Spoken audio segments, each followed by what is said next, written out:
Hello बच्चों, हमने 9th class का चैप्टर नंबर 2 खत्म कर लिया, ठीक है ना। अब 10th क्लास का चैप्टर नंबर 2 खत्म करने वाले हैं, ठीक है ना। इस पर लगने वाले हैं हम। इसमें क्या है कि ये रिलेट करेगा 9th क्लास से, तो जो अगर वहाँ पढ़ा हुआ है तो वो यहाँ काम आ जाएगा, ठीक है।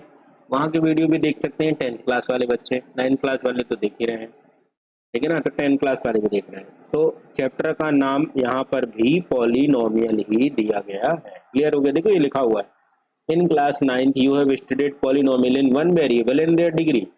Recall if px is a polynomial in x, then highest power of x is called degree of the polynomial. पीछे पढ़ चुके हैं। एग्जाम्पल, इसमें x की हाईएस्ट पावर कितनी दिख रही? 1। डिग्री कितनी हो जाएगी? 1। जो ये आगे लगा था उसे हम कोफिशिएंट कहते थे, जिस टर्म में लिखा हुआ y के इसे हम वेरिएबल कहते थे। क्लियर हो गया? डिग्री पहचानना सीख लिया। तो इसमें हाईएस्ट पावर 6 दिख रही है, इसलिए डिग्री कितनी हो जाएगी? ये देखो डिग्री कितनी हो गई? 6 हो गई। थोड़ी थोड़ी सी इन्फॉर्मेशन दी है। ऐसी पॉलिनोमियल जिनकी पावर 1 रहती थी, याद आ रहा? लीनियर पॉलिनोमियल कहते थे। जिनकी डिग्री कितनी रहती थी? 2 रहती थी, उसे क्वाड्रेटिक कहते थे। ऐसे ही जिनकी डिग्री कितनी होती थी? 3 होती थी, उसे हम क्यूबिक पॉलिनोमियल कहते थे। ये सब आपको 9th क्लास में पढ़ा दिया गया है, ठीक है। मैंने फिर भी रिपीट कर दिया।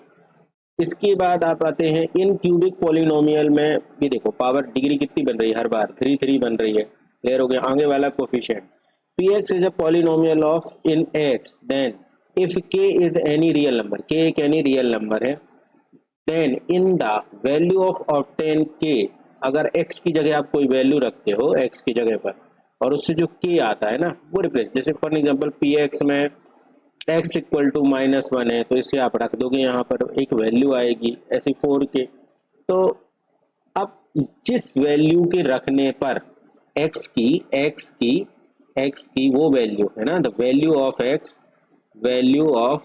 x है ना, विच कम्स इक्वेशंस 0, मतलब इक्वेशन जो है क्या हो जाए? इक्वेशन का आंसर या px इक्वल टू क्या आ जाए? 0, px बिकम 0, तो उसे हम कह देते हैं क्या? Zeros of the polynomial. वो पर्टिकुलर x की value zeros of the polynomial कहलाती है। एक एग्जांपल ले लेते हैं कि मान लेते हैं ये इक्वेशन है, अभी एग्जांपल बस ले रहे हैं। इस इक्वेशन में जब हमने देखो x इक्वल टू -1 रखा था, x इक्वल टू क्या रखा था? -1, तो हमने देखा जो ये px था, जो ये px है, px क्या हो गया था? जीरोज, मतलब x इक्वल टू -1 जो है ना, ये कहलाएगा जीरोज ऑफ पॉलिनोमियल, मतलब जिसको रखने से पॉलिनोमियल क्या हो जाता है? जीरो हो जाता है। 9th क्लास में ये भी हम पढ़ चुके हैं। क्लियर है? लीनियर पॉलिनोमियल में एक ही टर्म निकालिए मैंने, अब देख लेंगे आगे जियोमेट्रिक कुछ। ये वाली एक्सरसाइज जो है ना ग्राफ वाली है। क्लियर है? इसमें फर्स्ट एक्सरसाइज जो इसकी आएगी ग्राफ वाली आएगी। ग्राफ बनाना सीख लो तो प्लॉटिंग तो पता ही होगा। ये 0 होता है, यहाँ सारे के सारे नंबर पॉजिटिव में होते हैं। किसमें होते हैं? पॉजिटिव होते हैं। यहाँ पर सारे नंबर पॉजिटिव होते हैं। यहाँ नीचे आओ तो सारे नंबर निगेटिव हो जाते हैं। इस साइड जाओ तो सारे नंबर निगेटिव हो जाते हैं। इसी में देखो x इक्वल टू यदि -2 हो तो x इक्वल टू -2 यहाँ रखो, -4 + 3 कितना आ गया? 1। मतलब कि क्या हुआ? जब x -2 था, तब जब x -2 था तब y कितना था? -1 था। मतलब x -2 से y, और यहाँ दोनों को मिला दो, परपेंडिकुलर एक लाइन बनाओ यहाँ, तो जो ये पॉइंट आया ना, इस पॉइंट को कह दोगे -2 -1। ऐसे ही जब x2 था तो y7 था, तो देखो x2 है, y7 थोड़ा और बढ़ाना पड़ेगा, 3 4 5 6 और मान लेते हैं 7। तो जब x2 था तो y कितना था? 7 था। तो ये बन गया पॉइंट, दोनों को मिला दो उठा करके, ये बन गई एक लाइन। तो ये बन गया एक लीनियर इक्वेशन, ठीक है ना। क्यों? क्योंकि डिग्री क्या थी इसकी? 1 थी। डिग्री क्या थी? डिग्री 1 थी। इसलिए इसने क्या क्रिएट किया? लाइन क्रिएट किया। लाइन से इसलिए कौन सा इक्वेशन कहलाया? लीनियर इक्वेशन कहलाया। इतना सा लॉजिक है। क्लियर है? कुछ और ये देखो बहुत सारा डाटा दिया हुआ है। अगर आप इससे ग्राफ प्लॉट करोगे तो ये प्लॉट हो गया। x इक्वल टू जब -2 था तो देखो x इक्वल टू जब -2 था तो y 6 आया था, मतलब अब ऊपर जाना पड़ेगा। तो देखो ये बन गया हमारा पॉइंट। जब x इक्वल टू ये देखो -1 था तब y कितना था? 0, मतलब पॉइंट कहाँ बन गया? यहीं पर बन गया। जब x इक्वल टू 0 था तो y कितना था? -4, मतलब पॉइंट यहाँ पर बन गया।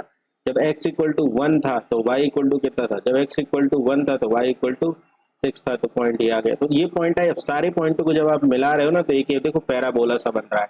क्या बन रहा है, पैराबोला, अप और डाउन रोड। तो ये स्ट्रक्चर जो होता है ना ये पैराबोला का है। आगे चल के 11th क्लास में आपको ये और मिलेगा। वैल्यूज कैसे निकालते हैं, ये बहुत आसान चीज है। x इक्वल टू -2 आपने माना ना, तो -2 यहाँ पुट कर देना है आपको। तो क्या बन जाएगा, -2 का स्क्वायर 3 -2 -4। अब आप ये सोच रहे हो कि ऊपर की वैल्यू क्या ड्रीम में आएंगी, नहीं, आप अपने मन से रख सकते हो। इसने -2 से शुरू करी, आप 0 से शुरू कर सकते थे, 1 से शुरू कर सकते थे, कहीं से भी शुरू कर सकते थे। ठीक है, ये आ गया 4, ये आ गया +6, ये आ गया -4, ये कट गया। देखो 6 आया आंसर, आंसर 6 आया। इसलिए देखो यहाँ पे क्या लिख दिया 6 की x जब -2 था तो y कितना था, 6 था।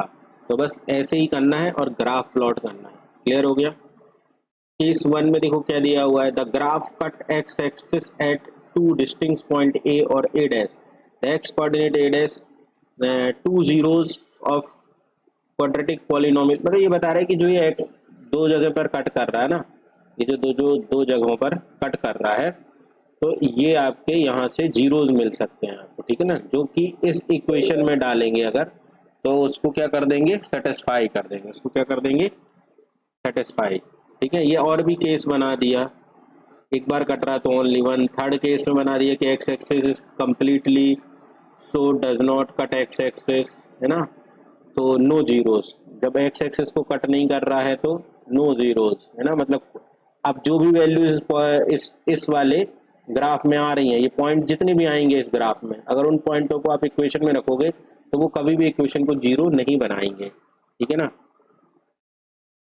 बस इसी तरीके से वैल्यूज निकाली है। ठीक है ना, पूरा ग्राफ का चैप्टर है, इसमें बहुत कुछ आने जाना तो नहीं है। तो सिंपल सिंपल ही ग्राफ बने हुए हैं। क्वेश्चन पूछ लिया, जैसे हमको देखो ये दे दिया कि क्वेश्चन ने एग्जांपल दिया है कि look at graph 2.9 each of the y equal to px, मतलब x के फॉर्म में है polynomial, find the number of zero of px। बस आप ये देखो ये x एक्सिस को कितना काट रहा है, एक बार काट रहा है तो x एक्सिस को यहाँ पर बस, तो एक पॉलिनोमियल x एक्सिस को कितनी बार काटा, दो बार, एक यहाँ पर और एक यहाँ पर। इसलिए कितने पॉलिनोमियल हो, कितने जीरोज हो गए, 2। यहाँ एक बार काट रहा था इसलिए 1, यहाँ कितनी बार काट रहा है 1, यहाँ पे 2, यहाँ पर 3, 3 बार काट रहा है, इसलिए देखो ये नंबर ऑफ पॉलिनोमियल कितने हो गए 3। यहाँ पर एक बार काट रहा है 1 हो जाएंगे। ऐसे ही यहाँ पर टच हो रहा है, यहाँ टच हो रहा है, यहाँ टच हो रहा है। बस ये काउंट करना है कि एक्स एक्सिस को कितनी बार काट रहा है। ठीक है ना, अगर वही इक्वेशन को चेंज कर देता ना, x equal to P Y कर देता, फिर देखना पड़ता कि y एक्सिस को कितनी बार काट रहा है। अभी y equal to P X करके रखा है, मतलब वेरिएबल क्या है, वेरिएबल x है, इसलिए कंफ्यूजन नहीं होना चाहिए कोई। जिस वेरिएबल, मतलब अगर क्वाड्रेटिक इक्वेशन ही लिखी है तो वो इस फॉर्म में लिखी रहेगी, तो इसमें x आ रहा ना, तो x को सेटिस्फाई करना चाहिए। किसको सेटिस्फाई करना चाहिए, x को सेटिस्फाई करना चाहिए, इसलिए उस हिसाब से देखना। यहाँ भी सेम टू सेम पूछ रहा है क्वेश्चन, तो ये क्वेश्चन तो बन जाएगा, है ना, इसको कर लेना। इजी लग रहा है मेरे को। ठीक है ना, फिर रिलेशन विथ, अब जीरोज हमने निकालना सीख लिया, जीरो जान लिए कि क्या होते हैं।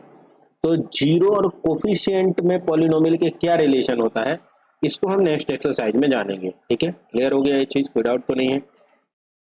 तो आज के लिए इतना ही, इस चैप्टर इस वाली एक्सरसाइज में इतना ही था, कुछ नहीं कर सकते थे। समझ में आ गया ना कैसे निकालना है, जीरोस क्या होता है, क्या करता है, कहाँ कट करते हैं। ठीक है, तो ये बहुत सी सिंपल सी चीज़ है। ठीक है, ओके, तो आज के लिए इतना ही, फिर नेक्स्ट क्लास में मिलते हैं।